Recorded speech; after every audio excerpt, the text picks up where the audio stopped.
मां भारती के लिए आजादी के जंग में अनेक लोगों ने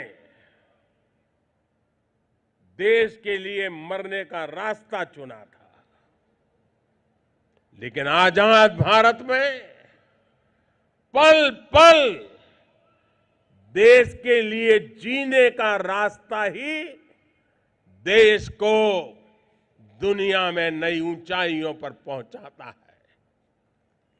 और इस संकल्प की पूर्ति के लिए एक भारत श्रेष्ठ भारत के आदर्शों को लेकर के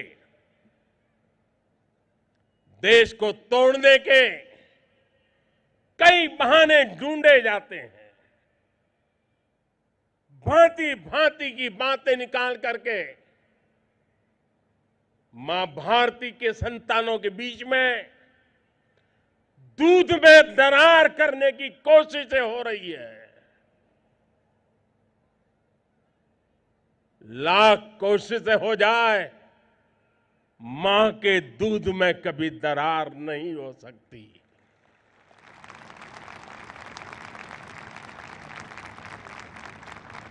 और इसके लिए एकता का मंत्र ये बहुत बड़ी औषधि है, बहुत बड़ा सामर्थ्य है।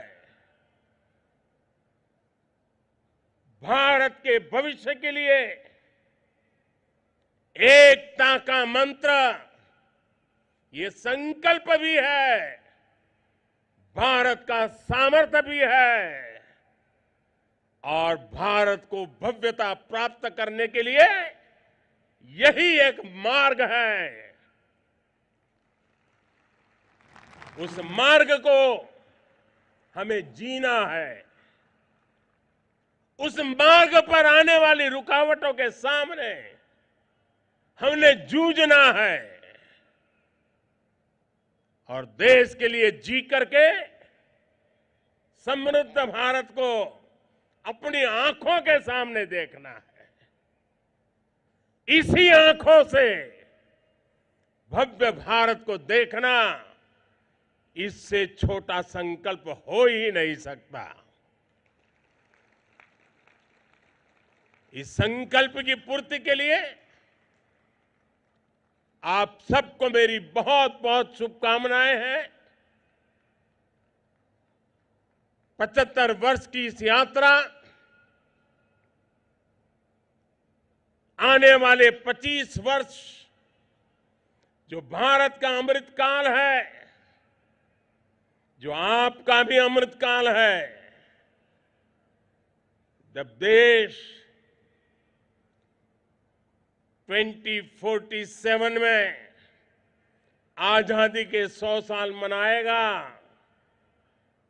एक डेवलप कंट्री होगा, तो उस समय आप उस ऊंचाई पर बैठे होंगे। 25 साल के बाद आप किस ऊंचाई पर होंगे, कल्पना कीजिए दोस्त।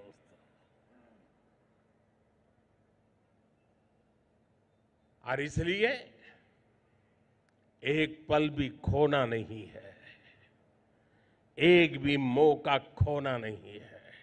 बस मां भारती को नई ऊंचाइयों पर ले जाने के संकल्प लेकर के चलते ही रहना है, बढ़ते ही रहना है, नई नई सिद्धियों को प्राप्त करते ही जाना है, विजयश्री का संकल्प लेकर के चलना है।